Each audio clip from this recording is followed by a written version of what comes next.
office that he'd been preparing some notes and thoughts about what he would do, what he would say, how he would play it when he came. He wasn't going to join at 4:30 today. No, I'm sorry, Kemi, you've jumped the gun. You've added up 2 and 2 and made 5. He wasn't going to join today. He wasn't going to join tomorrow. He wasn't going to join next week. In fact, knowing what these negotiations are like, he might not have joined at all. I think on balance, it's 60-40 that he would have done. But you never know until the deal is signed and the hand is shaken. So the Conservative leadership have jumped the gun on this. They've hoofed him out of the party, fearing he would appear today at 4:30 on this platform alongside me. And I've had to think very quickly as to how I should respond to this. And I just want to say thank you to Kemi Badenoch. This is the latest Christmas present I've ever had. The negotiations with Genric are over. There's nothing more to be said or to be done. You've handed me on a plate the man that is by far the most popular figure, 60% approval rating on Con Home compared to our own 38. And you've perhaps today really done anything, more than anybody in history, to help realign the centre-right of British politics, which is much needed against a dreadful Labour government and an increasingly worrying extreme left-wing voice in this country. So I can't offer you drinks all round, but I'll buy Kemi lunch next week and say thank you. And on that note, I will welcome Robert Genric into this room and into Reform UK.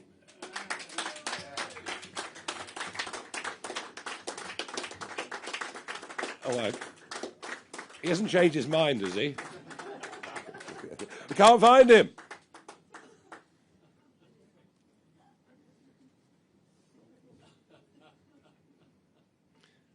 Is he coming, Nick? It's been a funny, this would be a very funny end of the day, wouldn't it? This really would put the tin lid on the whole thing. As you can tell, normally, when I unveil defections, it's all perfectly planned. Nothing ever leaks, and I'm known for nothing ever leaking. But this circumstance has been sprung upon us for reasons that were not under my own control, sadly.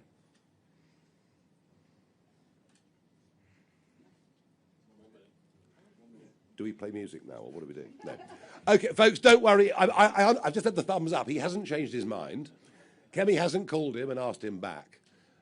Oddly, she never called him in the first place. She left it to the Chief Whip to do so, which I did find very, very odd. But, yeah, as I say, one more point before he comes. There's a lot of speculation in the media about who may or may not defect to us.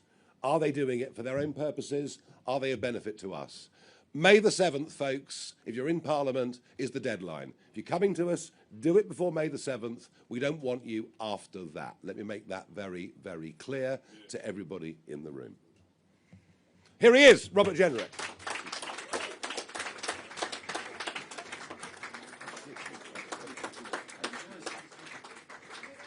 I didn't know where you got to. I wanted to change your mind. I was getting a bit worried about it. Here we are, the scrum.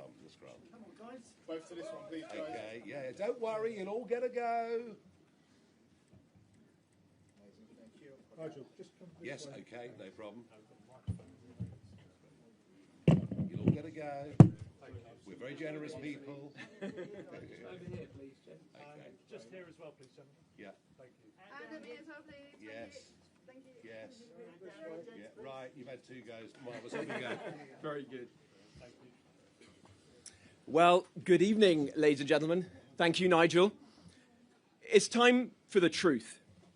Britain has been in decline. Britain is in decline. From 1970 to 2007, real wages went down by 1/3 every 10 years. Since then, they flatlined. At the turn of the millennium, the average Brit was earning more than twice as much as the average Pole. By 2031, we're on track to be poorer. Outside of London and the southeast, our economy is closer to Bulgaria's than to Germany's. Today, 18 to 30-year-olds are the first Britons to earn less than their parents. Houses cost more here than in any other OECD country. We have the highest energy prices in the developed world. Our heavy industry has more than halved since 2003. Our service sector is exposed to AI. 1 in 5 working Brits are now not working at all. Our debt is the highest it's been since the 60s. Our tax burden, the highest since the 50s. We're spending more on debt interest than on defence and schools combined. In 2012, 1 in 20 people who went to A&E waited more than 4 hours. Now it's 8 times that. 1 in 5 school kids are persistently absent. 93% of crime goes unresolved. The courts are backlogged. The prisons are overflowing. Our army is the smallest it's been since Napoleonic times. 193,000 people have come here on small boats since 2018. Last year, 1 illegal migrant raped a 12-year-old girl in Nuneaton. Terrorists have broken into Britain on small boats. And we're living through the most profound change to our population in our nation's history. Net migration is 100 times higher in the 25 years after 1997 than in the 25 years before it. 1 in 5 in Britain weren't born here. Many are not working or are doing low-paid work. Just 1 in 20 of 2022's migrants were net contributors. Countless communities in less than 25 years have become totally unrecognisable. The police, as we've seen this week, can't even police some of our largest cities. Now, my constituents in Newark feel this decline every day. It's a great historic town. It is the honour of my life to represent it and to represent them in Parliament. They are the best of our country. They are men and women who are getting up at 6 o'clock in the morning, 7 a.m, out the door, to work in distribution centres and factories, grafting all week, but finding nothing left over for something nice with the kids on the weekends.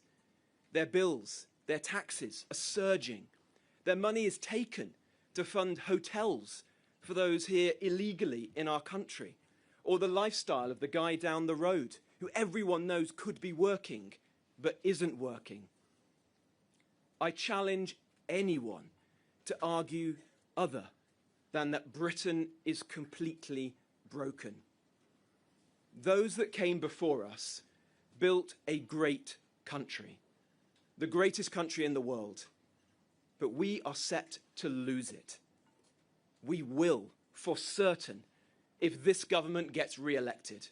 A suicidal energy policy, crushing workers to fund scroungers on benefits, unions running our public services, payouts to terrorists, prosecutions of veterans, the bravest of the brave.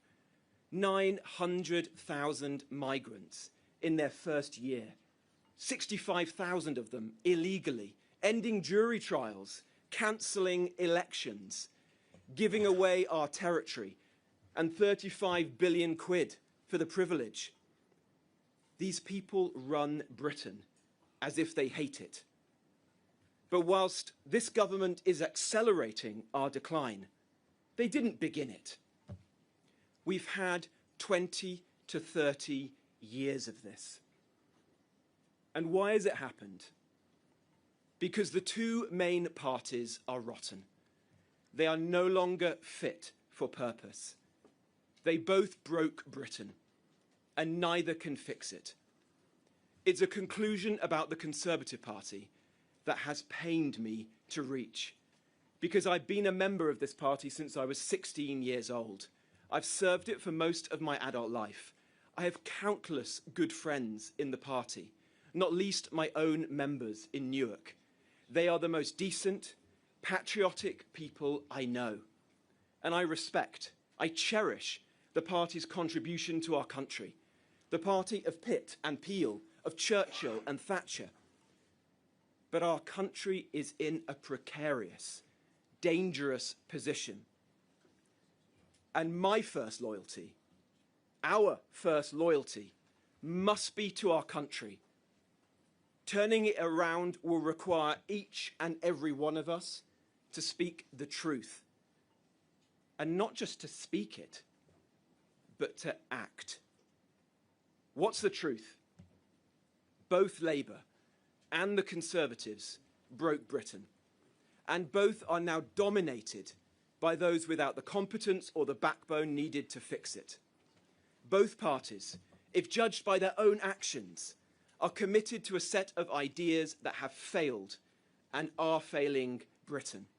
Labour started mass migration, but the Conservatives ramped it up. After 2019, the Conservatives almost left us without a border. 5 million came, 3/4 not to work. When I was Minister for Immigration in late 2022, I fought colossal fights for reductions in legal migration alongside Suella Braverman. There were 23 people in cabinet back then. Just 1 or 2 others were with us. Most of the party ultimately wanted what they viewed as cheap labour. And it's the same on illegal migration. Blair enshrined the ECHR into British law. He put the so-called human rights of illegal migrants, of terrorists, of criminals, above our national security. But so did the last Conservative government. I will never forget, attending a cabinet meeting in Downing Street, where a plan to stop the boats was signed off. But everyone, to a man and a woman round that table, knew in their hearts it was not going to work. Some even joked about it. I left Downing Street that night, resolved to resign from the cabinet. And I've never forgotten that. And it isn't just immigration. Let me be very clear. In 2008, Miliband legislated that we put major cuts to our emissions above having cheap and reliable energy in our country. For the poorest, for our heavy industry, for each and every business in our land. What did the Conservative Party do? It didn't just keep and execute his plan, it doubled down on it with insane net zero targets. And now, Ed Miliband is back, and he's gladly picked it up again. Immediately after the last election, I said, I think more than anybody else in the Conservative Party, the truth about the last Conservative government. The day after the general election, I said the Conservative Party had failed in government, that there was hardly a principle they didn't betray. Hard taxes, they were left at a 70-year high. Sound money, well, the debt tripled. Defence, utterly hollowed out. Work should pay, welfare exploded. Law and order, prisons overflowed. In betraying its principles, the Conservative Party betrayed its voters, its members, and the men and women who elect me in Newark and Nottinghamshire. And let's be very clear with ourselves. This didn't just happen. It wasn't bad luck. It's because over time, most of the party in Westminster lost its way. The principles were betrayed because a critical mass don't believe in those principles at all. After the last election, I hoped, like others, that the Conservative Party would change, reckon with our mistakes, with humility, that it would repent. I said this after the election, and I fought for it. I fought for it every day, That's why I stood to be leader of the Conservative Party. That's why I picked myself up the day after I lost the leadership of the Conservative Party and kept fighting, because I hoped that it would be possible. But over the last year, I've realised that I was naive. It hasn't happened. Most of the Conservative Party in Westminster are in denial, or worse, they're being dishonest about what the party's done. At a recent shadow cabinet debate, a conversation broke out. The question was put to the group, is Britain broken? I said instinctively, it's broken. Almost everyone said, it's not broken. And we were told, that is the party line. A few had a third position. It is broken, but we can't say so, because the Conservative Party broke it. If they won't admit publicly to you, the British people, what they broke, what possible faith can you have in them to fix it? The Conservative Party in Westminster isn't sorry, it doesn't get it, it hasn't changed, it won't change, it can't change. Now, the people I'm about to mention are all decent people. But because I'm here today, I need to explain myself. I owe that to you, the public, and to the people who elect me. Look at the top table. The Shadow Chancellor, Mel Stride, has rightly attacked Labour for hiking taxes to fund more scrounging. But there's just one problem. He was the Cabinet Minister who oversaw the explosion of the welfare bill. And it was him who blocked the reforms that are needed. Priti Patel, the Shadow Foreign Secretary, created the very migration system that enabled 5 million migrants to come here, the greatest failure of any British government in the post-war period. When asked about this last year, she defended her actions. She doesn't believe she did anything wrong. Now look, I respect Kemi, but I don't trust the Conservative Party on immigration. Just 2 current Conservative MPs voted with me against the fraudulent plan to stop the boats. 2 out of all the Conservative Party. Last year, I said the rape gang disgrace was in part because people with medieval attitudes towards women and girls had been allowed into our country. Would you believe it? Several Conservative MPs complained about me for speaking out. They said I was wrong, and I shouldn't be saying that about the record of the last Conservative government. Over Christmas, I instinctively saw the news that the anti-British, anti-Semitic terrorist sympathiser, El Fatah, coming here to live in our country and enjoy the generosity of our people was wrong, and I spoke out against it. Let me tell you, several figures in the Conservative Party were angry at me. They said, and I quote, "It exposed the party to criticism for having granted him citizenship in 2021. The fact is the Conservative Party is so compromised that it cannot speak for the country. It cannot oppose Labour's madness. It is not fit for purpose. So yes, I'm glad Kemi has made getting rid of the rule of European judges Conservative Party policy. But I know better than anybody else, from the leadership campaign, at least 2/3 of Conservative MPs oppose this. They told me that privately. Some of them said so publicly. There have been no Damascene conversions. There's not a traffic jam on the road to Damascus.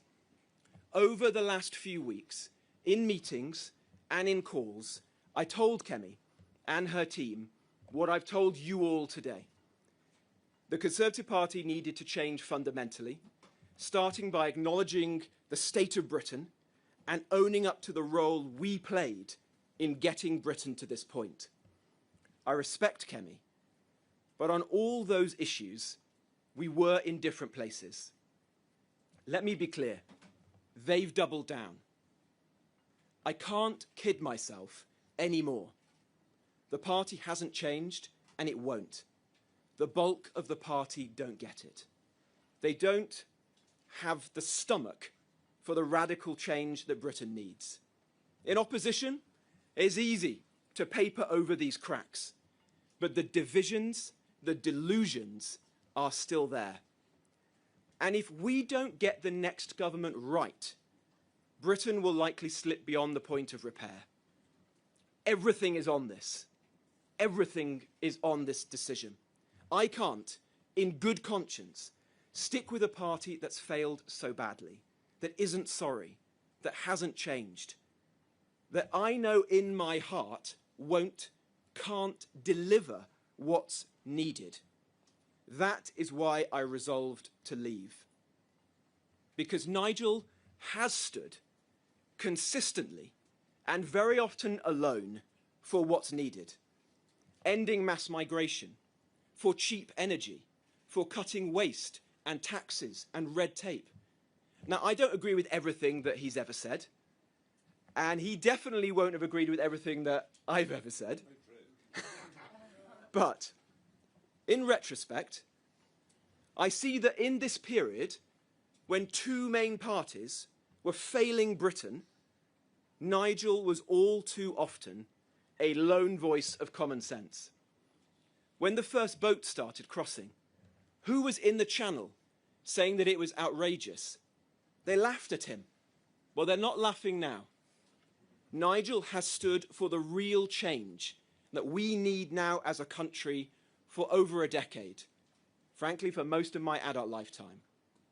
If anyone puts party allegiance, personal ambition to one side, he is obviously the right person to lead the movement for change Britain needs. Recognizing the situation our country is in, I reached out to Nigel in September. I could see then the Conservative Party wasn't changing, couldn't fix Britain. I didn't know that I was going to defect. In fact, we didn't discuss that. I just knew the responsible thing to do, the honest thing to do for me, was to explore all options. From the conversations that we've had since, quietly, and from what I've seen Nigel and Richard and Zia and Lee and Danny and Sarah say and do publicly, I am convinced that Nigel and Reform will deliver the real change we need. Nigel knows, Reform knows, the extraordinary challenges that Britain faces require a comprehensive plan to turn our country around. That'll be a major priority for this year. As Nigel has said, we will set out to build and recruit the team needed to execute that plan. Yes, a few people will come from parties who have realized that those parties have lost their way, who unquestionably back the real change that Reform will bring. But far more importantly, people will come from outside of politics, people who've done great things in business, in our schools, in our hospitals, our prisons, our armed forces, people the two political parties have locked out and ignored for far too long. For all those reasons, today, I am proud to join the more than 270,000 people who are members of Reform UK, to back Nigel, to join this incredible movement, a national movement that will pool Britain's talents, experience and expertise, put previous differences to one side and deliver the real change we need. Turn our country around. At this hour, with Britain on the brink, in real danger, this is what we must do. If you agree with us, don't sit on the sidelines. Britain is broken. Britain needs reform, and reform needs you. Thank you all very much indeed.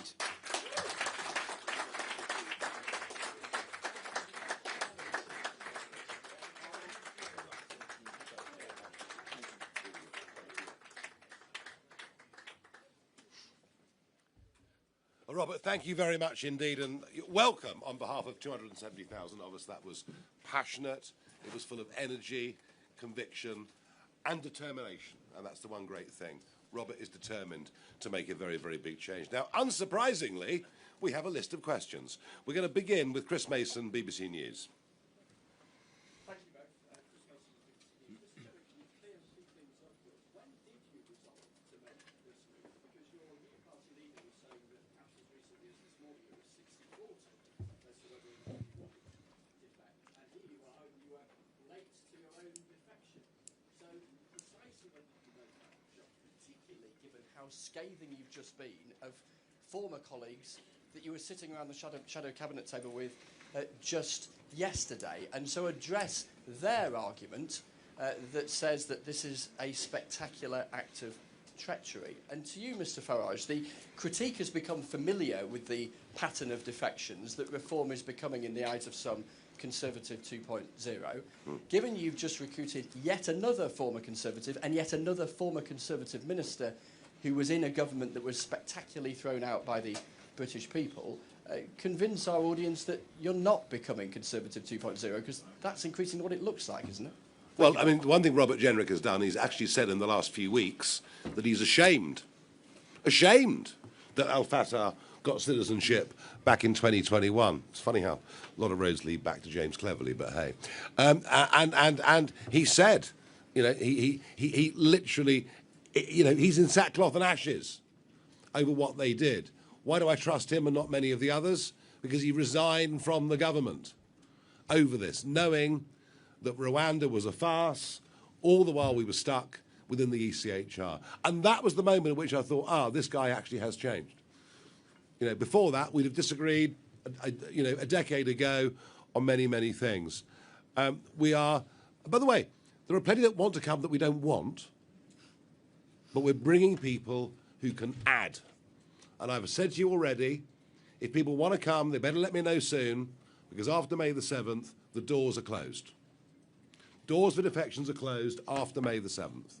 May the 7th is this vital, pivotal, most important electoral moment between now and the next general election. And you might have seen yesterday, Chris, that a Green councillor joined us, and there'll be a well-known Labour figure that joins us next week. So it isn't just Conservatives, but the reality is that we are replacing the Conservative Party as the opposition to the Labour government in this country. Very good. Well, Chris, let me answer your question. Look, I gave this a great deal of thought, as you'd expect. This is a party that I joined when I was 16 years of age, just after the 1997 general election. And believe me, there weren't many Tories in Wolverhampton in 1997. And I've stood by the party ever since, through good times and bad. And I've been on a journey that a lot of people in the country have been on, frankly, where they've seen over time the failures of Labour and Conservative, the country progressively getting into a worse and worse situation. I walked into a Home Office in the autumn of 2022 that was in ashes, that literally could not deliver the most basic function of the British state, securing our borders. And I worked as hard as I could to improve that situation. When I lost faith in the Conservative government and the Prime Minister, I resigned. The only person who resigned on principle from the last Conservative government. And then after the last general election, I made an argument to the Conservative Party, and in some respects haven't stopped making that argument, that it failed the country, that it needed to be painfully honest about the mistakes that it had made, to really show to the public that it was sincere in that, and then to set out the serious answers to the big challenges that face our country right now. Over time, I've come to the painful conclusion to me that the Conservative Party is not sorry, or at least many in Westminster are not sorry, can't change and won't change, and that I would be letting down the people that I represent in Newark and the country, frankly, if I put my own personal ambition. Do I want to be leader of the Conservative Party? Do I want to sit around the shadow cabinet table above the most important thing to me and to everyone else, which is how do we get rid of this failed Labour government, and how do we replace it with a government that can actually fix this country and turn things around for my children, my grandchildren and my constituents? And yes, I have resolved to do that. I resolved to do that some time ago. And I came to the conclusion that everyone who shares my conviction has to put aside personal loyalties, has to put aside party political considerations, and get behind Nigel. Because after the next general election, the choice is going to be this: Starmer, or whichever non-entity replaces him, or Nigel Farage. And it does not take me one blink of an eyelid to say to you that I want Nigel to be our Prime Minister after the next general election. That is the only way we will save our country. And so patriotic people who share my views have to rally behind Nigel and reform right now. Right at the moment, Rob is favourite to be the next Conservative leader. Well, I'm not sure about that right now. Well, you were this morning, after the May the 7th catastrophe. I don't think most journalists in the room have understood what May the 7th actually means for the Conservative Party, and interestingly, for the Labour Party as well. And he's given up that opportunity to come and do this, and I'm thrilled. Christopher Hope, GB News. Chris Hope, GB News. To Robert Jenrick first. What's the deal? Politics is about deals. Have you been promised a job by Nigel Farage, maybe Shadow Chancellor in your party? And how are you feeling? You sound emotional. I remember you campaigning in Newark against against Nigel Farage back then in UKIP. I mean, it's a big political journey you've been on. How are you feeling today? And to Nigel Farage, to you, how should Reform voters trust you? You're bringing in these senior Tories from a party you spent years attacking. Are you losing trust by doing this? Well, Chris, let me go first. Nothing has been offered. I've joined this party as the 270-something thousandth member, and I'm proud to do so.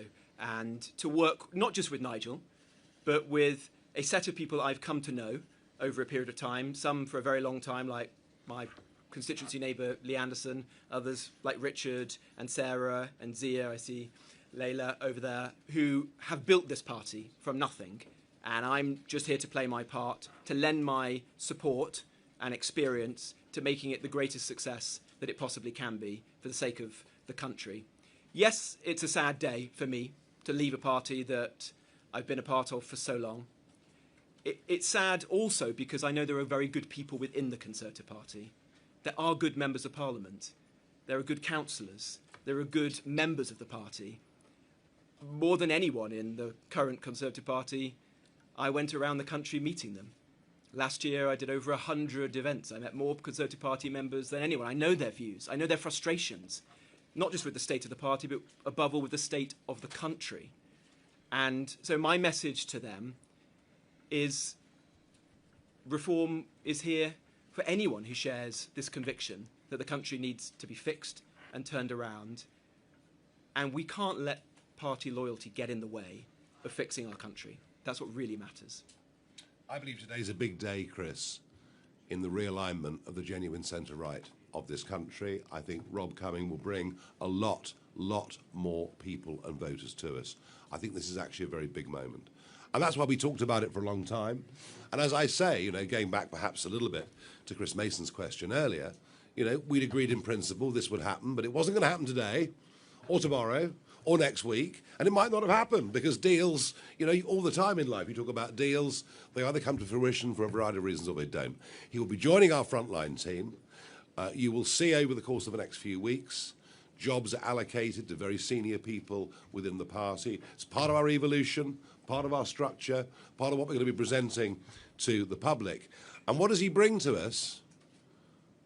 Frontline experience. Our biggest weakness is we haven't had people who've actually been there, in Cabinet, in Number 10, understand how these things work, understand, frankly, what some of the barriers, so understanding how the system works, maybe understanding why the system doesn't work, because they've seen it at first hand. So they bring experience. And in policy terms, there is no question that Jenrick and I are on exactly the same page on virtually everything today, if not always, in the past.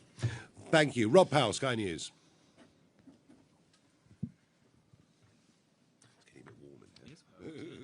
Hi, thank you, Rob Powell, Sky News.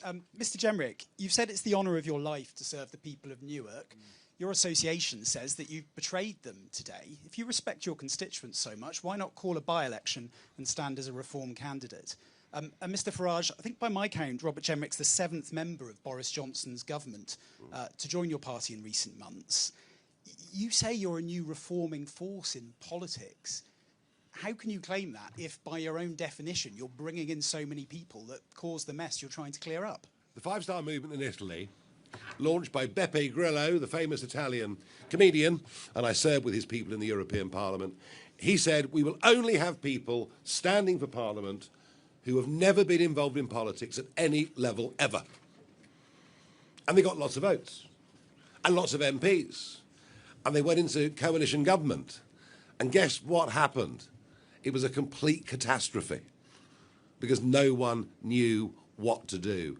And I am proud of the fact that we're going to have candidates standing from all walks of life, all different disciplines. Very, very few what you would consider professional politicians. But we have to have some. We've even seen it in our county councils. You know, Richard's been going around the country. Lancashire, for example, we have a guy who'd run a district council for years, knows what he's doing. He was able to go into Lancashire County, get a grip of it on day one, whereas for others, it's taking a bit longer. If we win the next general election, the public won't give us very long. The public will say, you guys are the last chance saloon. Yeah. Unless you guys can get control of our borders, unless you guys can start gripping the issues that really affect our lives, you know, we'll lose faith in you, perhaps very, very quickly. So we need the experience, and I think that's absolutely vital. Well, and to your point, Rob, I haven't seen whatever this central office press release is that you're referring to, but look, I don't intend to call a by-election. But I'll say this to you. I was elected at the last general election against every poll, all the MRP polls and whatever that journalists like yourself were putting out. And that, I believe, was because my constituents knew that I stood up for them. I was willing to do things which are difficult, sometimes be very independent-minded. They respected the fact that I had resigned from the last Conservative government. In fact, there were a lot of reform voters in Newark who decided to bite their tongue and not vote reform and to vote for me at the last general election precisely because of that. And my constituents know that I'll continue to do that, to be the strongest possible voice for them and for the issues that they care about. And, above all, to hold this failing Labour government to account. The thing that unites most people in my constituency is this. They want Starmer out, and they want a good government in that's going to fix our country. And I am convinced that this is the only way that we can achieve that, and I must play my part in that. Shihab Khan, ITV News. Shihab Khan, ITV News. Robert Jenrick, my first question is to you. You've been very scathing of your previous colleagues. You've said that the Conservative Party contributed to the breaking of Britain, yet in that period you served in a number of roles. You were Housing Secretary, you were a Health Minister, you were an Immigration Minister, you were in the Treasury. My question to you is, did you contribute with your actions and did you play a part in what you say is the breaking of Britain? And Nigel Farage, my question to you is, the man sitting next to you is clearly very ambitious. He ran to be leader of the Conservative Party. Can you trust that he doesn't want to be leader? I think we've just given away the idea of being leader of a political party, if I may say that. That no one joins Reform unless they believe that Nigel Farage is the best man, not just to lead this party, but to lead our country.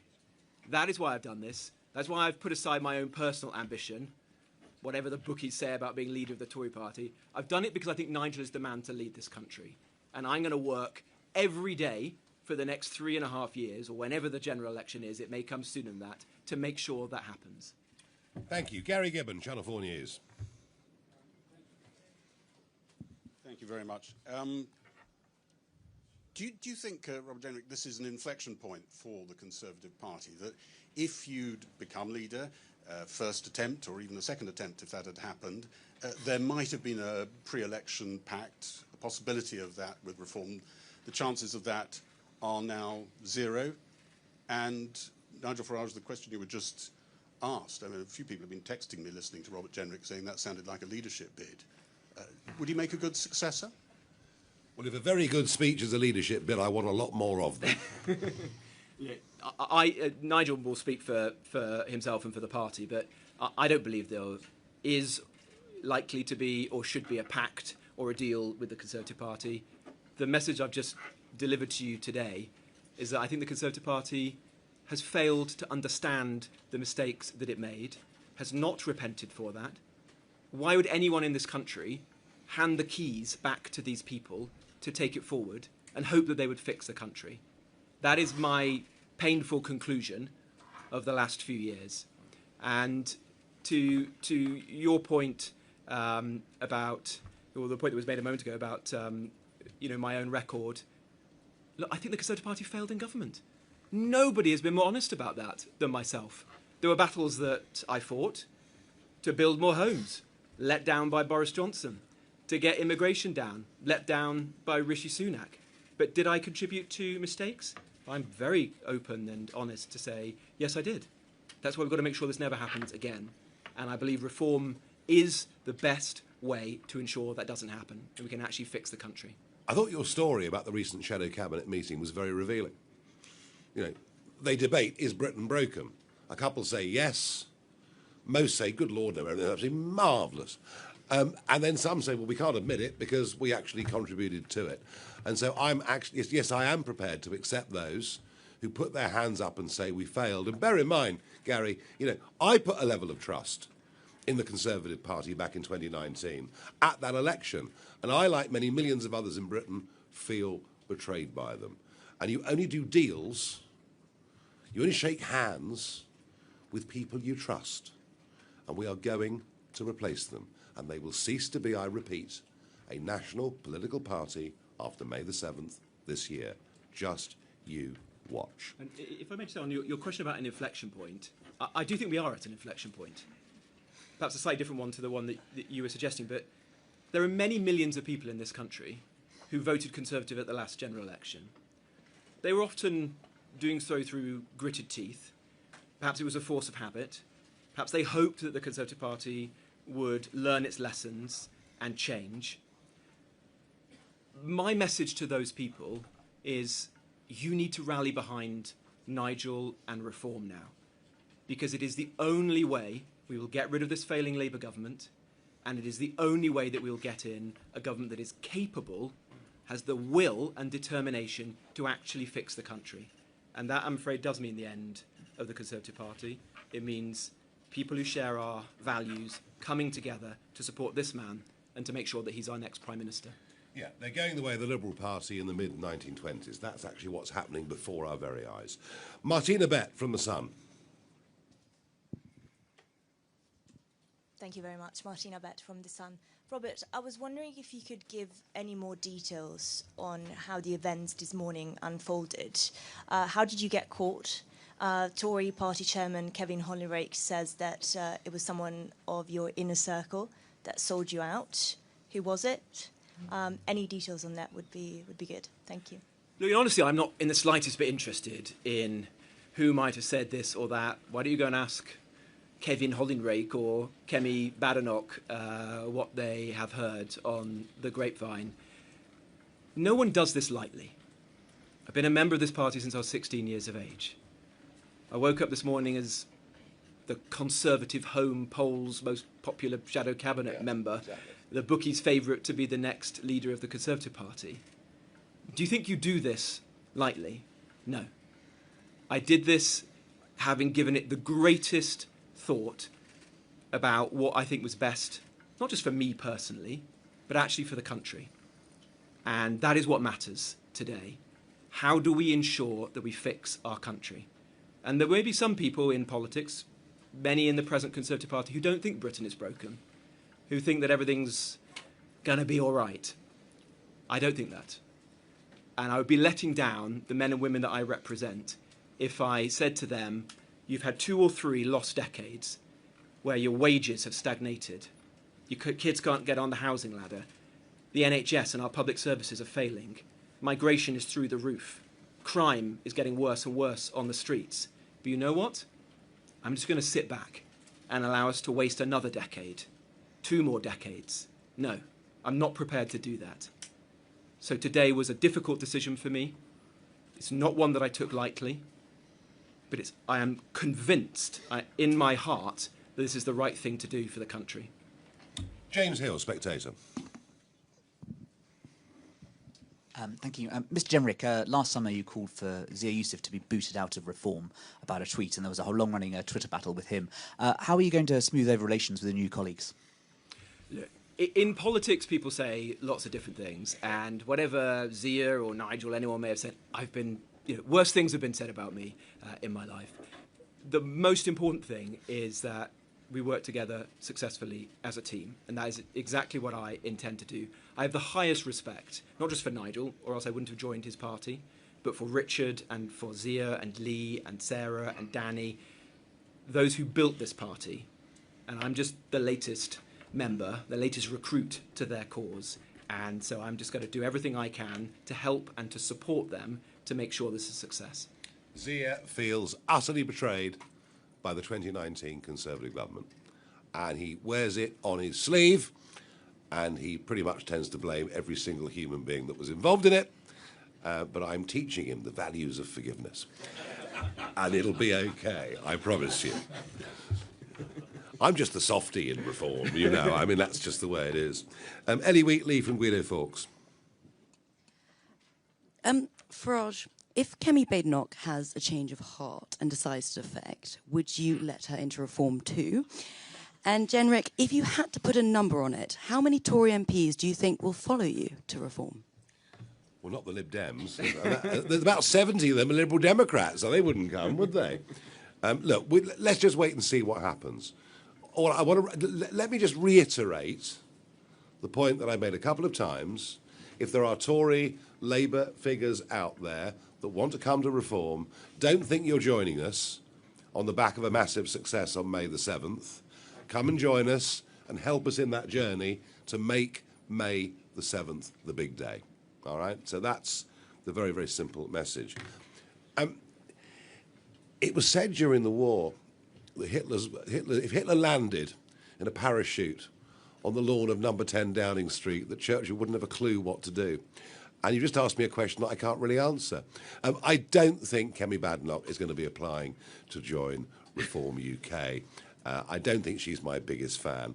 It simply isn't going to happen. And anyway, she's going to be leader on May the 7th, so she won't qualify, will she? Right, fine. Let's go. Lucy White, Bloomberg. Thank you. You talked earlier, Nigel, about deals and deals to be done between yourself and Robert Jenrick.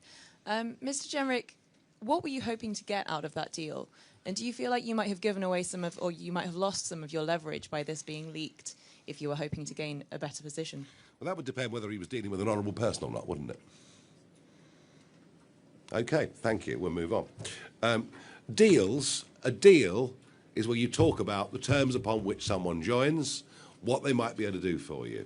I haven't offered him a rank, I haven't offered him a title, I haven't offered him a position, I haven't offered him money or anything like that. We were in conversation, actively in conversation, as to what the best fit was for Robert as part of the front team, joining the people you see in front of you. And a cynic would say his position was weakened, but you know what? I'm carrying on the conversation. Now it's done in exactly the same spirit as I did before. Let us go on to Emilio from Politico. A spy. So, I mean, you're condemning the Conservatives for not accepting that they broke Britain. You have sort of touched on this a little bit just now, but I mean, are you accepting that you are part of that group that broke Britain? Which elements would you say that you had a hand in breaking? And are you going to apologise for the public? That's the same the Conservatives need to do. Surely the public needs to hear you apologise for your role in that. And Nigel, I mean, you're both kind of accepting, well, you're completely accepting that the Tories failed and the Tories broke Britain. So you're accepting a failure. Is that the kind of Conservative that you want helping you in government, really? If people are honest enough in public life to put their hands up, to say they got it wrong, to effectively say they're ashamed, that's what Jenrick said. I'm ashamed. How much more do you want from him? What do you want, sackcloth and ashes? You know, he's already said he's ashamed of some of the things that government did. I think he's pretty much been down that path.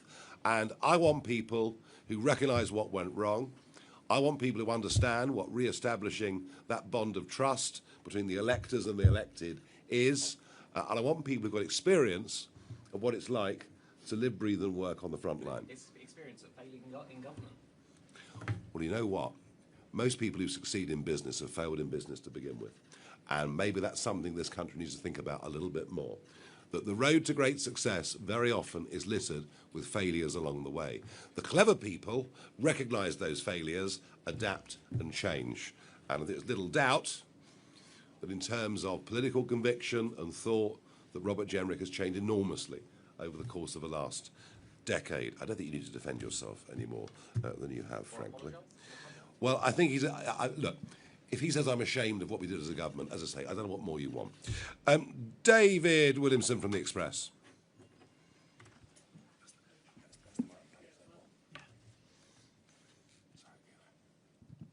Thank you.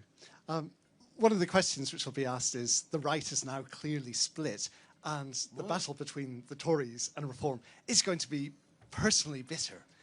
Do you fear that this is actually going to leave the door open, if there is no possibility of a pact, to an alliance between Labour, the Greens, the Lib Dems and whoever else might be in at the next election? And just lastly, we've obviously seen the entry into Reform of people who were devoted fans of Boris Johnson. Would you like to see the blonde bombshell here? I don't think after the Boris wave that's very likely, do you? And if you say the right is split, I'll tell you this, David, it's a lot less split this afternoon than it was this morning. And it wasn't especially split this morning, given the very big gap that's been there now for 6 months in terms of support between the Conservative Party and us. And much of that support for the Conservative Party comes from people who are busy with jobs, mortgages, 2.3 kids and a dog. And their news intake is a few minutes a day or week. They don't think about elections or politics. They're too busy struggling on. But when they come to see that actually we genuinely are the only people with a chance of turfing out Starmer or whoever succeeds him, you will see a lot more of those supposed Conservative voters coming to us. What you've seen today is actually a very fascinating, historically perhaps significant, reuniting of people on the centre-right. OK, let's keep moving on. Let's go to Tim Stanley from the Daily Tea. I've had a sex change. OK. Actually, Camilla Tominey from the Daily Tea. Can you just clear up, Mr. Jenrick, the timeline on your defection? Because I wrote a column about this on Friday, and there was an exchange of messages with, let's call it sources close to you, insisting that you were never, ever going to defect. It's no surprise that if you phone me, I don't have to tell you everything you want for your column, Camilla. Well, no, I'd already written the column at that point, but I just wanted clarity, like Chris Mason at the BBC and all the other journalists here, that when you said you were never, ever going to defect last Friday, that you were in fact lying, and therefore the accusation that you're untrustworthy may be true. That's my question. Camilla, I'm very sorry to disabuse you, since I thought you were a very experienced journalist, but politicians don't have to reply to all the text messages that they get sent by journalists. And I wasn't going to give you the exclusive news of my decision, Camilla. But if you're asking me the question about honesty, nobody in the Conservative Party was more honest about the failures of the last Conservative government than me. What is the most honest thing to do, Camilla? Resign. To stay in a party knowing that its principal policy on Rwanda was a failure, or to resign from its cabinet? What's the most honest thing to do for myself and the country but to say this party is going nowhere? And if you really want to turn it around, ensure that the country is fixed, then you have to rally behind Nigel and Reform. That is what I've done. Aggie from LBC.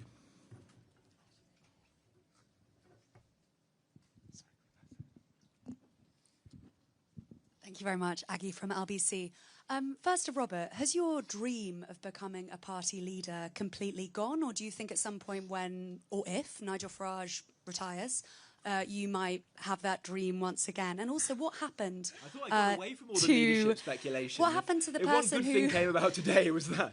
What happened to the person who left that speech lying around? Do they still work for you? And finally, to Nigel, Isn't it embarrassing that last year you said Robert Jenrick is a fraud? I've always thought so. And have you guys had to talk about that? No, we haven't really, because I did think that for a very, very long time. I wasn't sure that his conversion was genuine. I thought perhaps he was doing it for political advantage within the Conservative Party to become leader. I had my doubts, but I've begun to believe since the summer that actually this guy has been on a genuine journey, is viewing the country very differently. And as I said earlier, the thing that really swung it for me is he was the only principled resignation from the last government. And when people who fought very, very hard to get into Parliament, to rise up the ladder into ministerial position, senior ministerial position, for people to resign on points of principle, there are very, very few, I tell you what, Aggie, there are very, very few people in public life who do that these days. And that's what convinced me that this guy was in the same camp that I'm in. And look, nobody leaves a party which they're the bookies' favourite to be leader out of ambition. You do this out of conviction.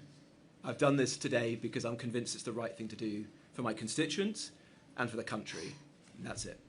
Thank you. Max Kendick from The Times, please. I'm not interested in that. That doesn't matter. Max from The Times.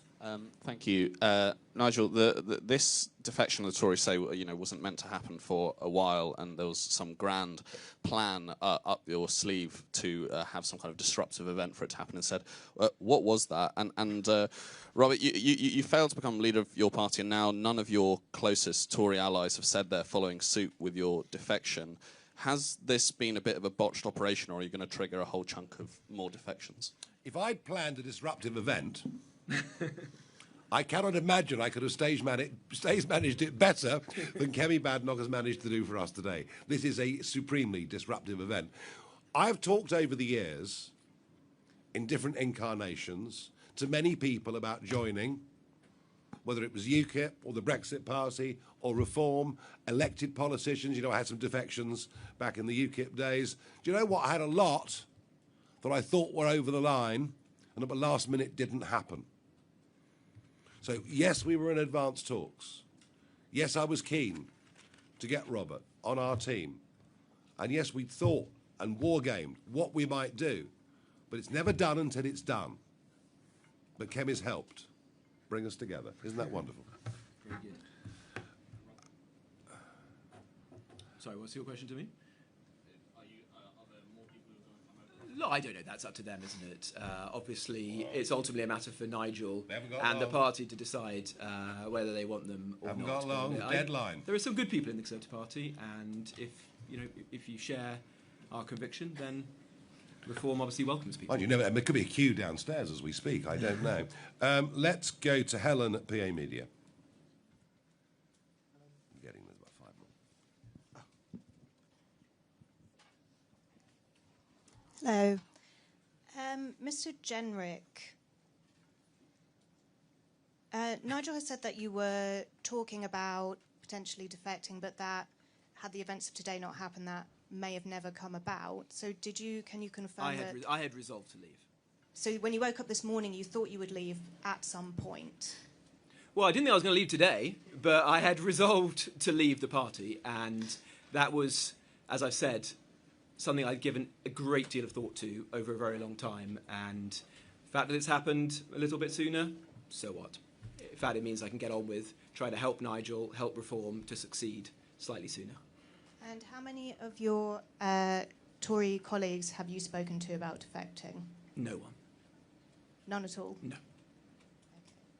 Okay. And Nigel, you've spoken about a Labour defector coming next week. Yeah, come and join me next Tuesday. It'd be great fun. What Marvellous. What level are we talking? Is it an I elected can't remember. politician? Come along on Tuesday. It's open to all of you. It's actually marvellous fun.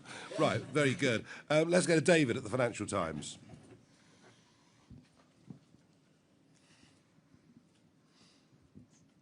Hi there. For Robert, first of all, you've spoken quite glowingly of Reform and of Nigel today, but no political party is fully formed. They always evolve. So what one political change would you like to see within Reform before the next general election? And for Nigel, you've put this deadline on people coming across before May 7th. Are you hoping at this point to trigger a tsunami of defections? Well, I think we're putting a message out, aren't we? That we want people, if they're thinking about joining us, we want people that join us to add to what we do, and adding would be putting the shoulder to the wheel. And despite whatever the cancellations are, that we'll finish up with, there are still going to be a vast number of elections, thousands of seats, probably even with cancellations, 4,000 seats up for grabs on May the 7th. So if you want to come and join us, come and chat to us. There's no guarantee we'll accept you. We've rejected several. We really have rejected several that we just did not think would fit. But if you want to come after we succeed on May the 7th, then we'll think that actually this trade is more about you taking from us than the other way around. And to your question to me, David, I've just walked through the door. Give me a bit of time. But reform has come an incredibly long way in a very short period of time, to the point that it's been leading the opinion polls a couple of hundred times now. Yeah, no, it has. The country is in a desperate situation. Reform is the country's last hope. The work that falls to all of us now is to ensure that we get serious, credible plans that the country can believe in, so that if we're lucky enough to win the next general election, people can have confidence that this will be very different from the failed Labour and Conservative governments of the past. Right, 4 more. Kate from The Independent.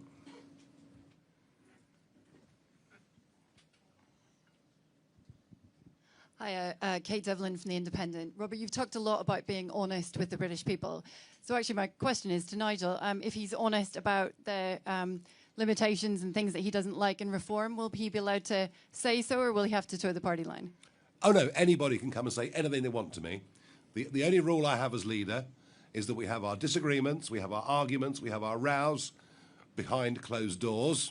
I meant in public. Or maybe over a glass or something afterwards, I don't know. But we don't have fights in public, and people in politics who have fights with me in public generally don't tend to do terribly well. Let's go to Will from the iPaper. Hello, Will Hazel from the iPaper. Robert, you mentioned Damascene conversions earlier and said that the Tory party and your former colleagues hadn't had Damascene conversions. This is what another UK politician said about Damascene conversions last year. Don't forget, this is Robert generic, this is Robert the Remainer, this is Robert that don't stand particularly for anything at all, who suddenly appears to be on this Damascene conversion. That was Nigel Farage. Is that uncomfortable? And I said it with conviction, and I said it with passion, and I meant it. Is that Absolutely, I meant it. Is that but you know what? I'm allowed to change my mind. I'm allowed to watch the progression and the journey. And I'm a bit like Zia. I don't trust any of them naturally. They have to prove to me that they are genuinely repentant.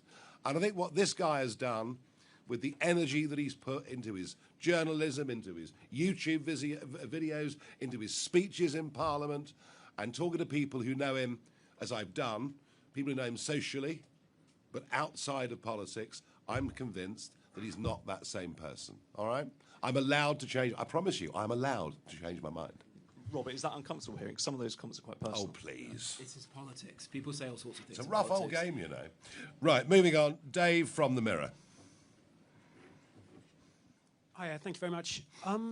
Do you think your members will accept the man who opened all the hotels, all the asylum hotels, and who boasted about it in that quote? I was the man who, with respect, I was the man who closed 100 of the asylum hotels, and then resigned from the last said in Conservative 2022, I've procured more hotels. Mr. Farage shared that same comment and dubbed you a fraud as a result of it. Do you think your members will forget that? And is there a risk of this looking like someone who's trying to distance themselves from their previous actions? Dave, you know, I don't need people to join me for the sake of it. We've actually done rather well on our own, thank you. But I'm getting people in who are apologetic, indeed ashamed of what they've done in the past, recognise what went wrong, and are determined to get it right.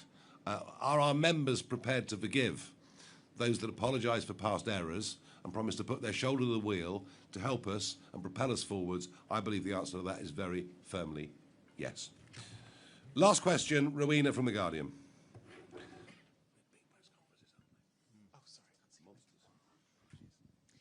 Rowena Mason from The Guardian. For Robert Jenrick, you've talked to us about honesty and trust, but you said that this morning you'd already made up your mind that you'd already resolved you were going to defect to reform. Would it then have been disingenuous for you to have carried on sitting in the shadow cabinet, knowing, taking in all that information about the Conservative Party, knowing that you were already going to go to a different political party? Look, these things are very difficult decisions. I had resolved to leave. I had conversations with Kemi and with her senior team over the last few days, and we discussed many of the things we've talked about today. I was clear about my concerns about the way the party was going, the failures to repent for the past, the fact that the top team was the same top team who broke the country, and yet we're now supposed to believe that they're the people to fix it. And there is an honest disagreement between the two of us. It's no surprise. Had I been leader of the party, I would have done things differently to her. She knows that. I'd made the decision to go. It's the right thing to do. Might have happened a few days later. I don't know. That doesn't matter. What matters now is this the right thing to do? Yes, 100%. And I'm going to put my shoulder to the wheel to make Nigel Prime Minister and get a government that can fix the country? Yes, every day between now and the next general election. My apologies. Tony from The Telegraph didn't come to you. Thank you. Tony Diver from The Telegraph. Mr. Jenrick, you've made the point several times that you've defected by putting aside your own personal ambition, but isn't the truth that you've jumped from a party that's struggling to recover from its unpopularity in government to a party that's led every poll for almost a year? Wouldn't it be more honest to say that even if this is a decision that you've made on principle, you stand to do quite well out of it personally? And on a similar point to Mr. Farage, you keep talking about a deal with Robert Jenrick. You don't. You do. You've mentioned a deal with Robert Jenrick several times. I was asked a question about it. I didn't mention it at all. But You know what you're getting out of this deal. What's he getting? What's he getting?